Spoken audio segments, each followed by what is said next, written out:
All right, so after we have labeled these layers, we need to kind of maybe start to organize it. We can also label these two lemon slice layers. Just call it lemon slice. And maybe so double click on the text and then rename it.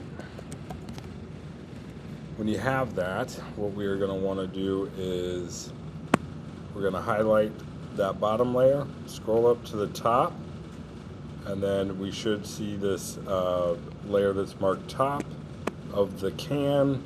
We're going to hold shift and select that, so everything in between we'll select, and then we'll hit Command G. So now we have a group, and then we can even call that can.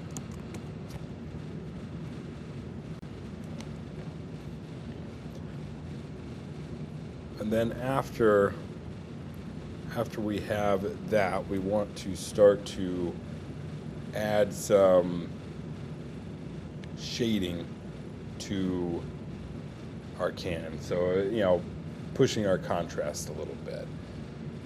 So if we go here, and what we're gonna do is, instead of doing each can or each section of the can individually, we're going to go right here to our fill adjustment layers, and we are going to go right here to curves.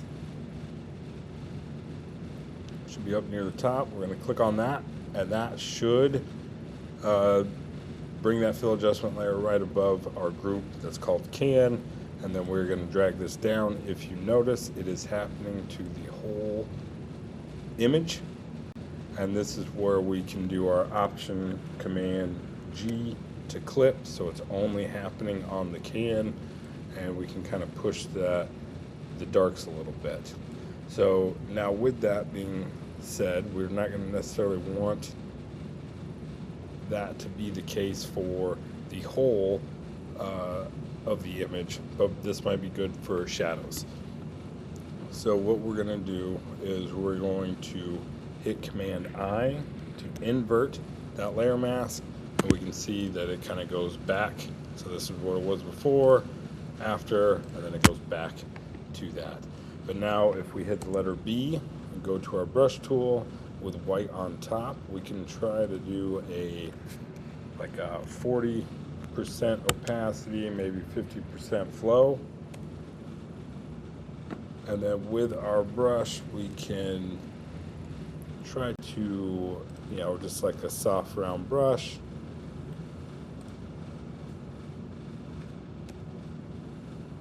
we can paint over some of those areas to kind of add a little bit of that contrast there. So maybe where we might see some shadows happening on the can. So maybe on the kind of the edges and things of that nature. If you wanted to kind of choose a light source, you could have one side be the shadows and the darker. Right now I'm just kind of going based off where the cans are kind of sitting on, or the sections of the cans are sitting on top of each other.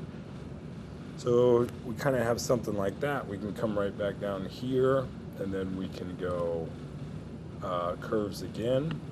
This time maybe we go up, so for some highlights. And we also kind of Option Command G, we clip that. You can also click this button right here to clip. And then we hit Command I to invert.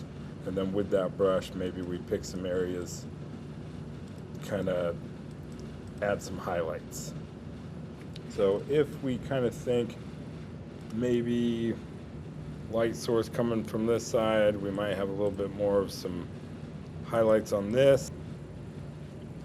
So once we kind of have those two, kind of like some shadows and highlights, we can also, you can kind of toggle back and forth and try to push some areas even darker and vice versa. But then after that, we are going to try to go to we're going to try to probably start working on the background after that.